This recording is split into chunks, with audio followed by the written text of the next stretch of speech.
one of the big driving forces behind studying history is actually that things can change, and that's a hopeful place to be, and that things weren't always the same. Various conditions led to that event or social circumstance, and if we know what those things are, we can see a better future.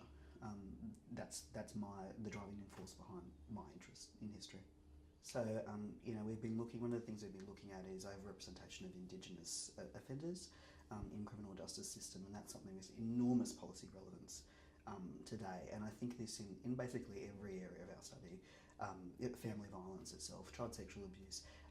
That's also an area I never thought I would go in, having a history background, and I think that historians sometimes are reticent to actually explain the policy relevance or to articulate, I guess, the policy relevance of the things that they do.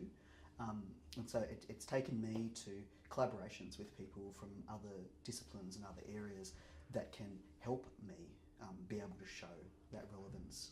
Nothing historically around the world has done anything like that, particularly with consistent classification of data.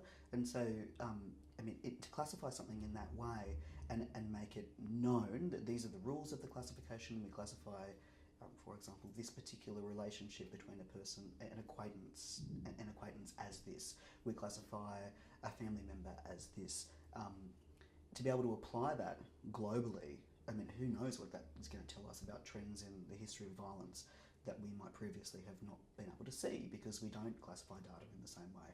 We don't classify data at all at the case level. So I do hope that both with the stuff we've done with the prosecution project and also with this case level classification, that other people will adopt our methods. And this is what's commonly done in criminology. So the Australian Institute of Criminology has standard classifications for offences, for example, for a whole range of other different attributes. And one of our hopes as a research team was to be able to develop those things historically and then apply them.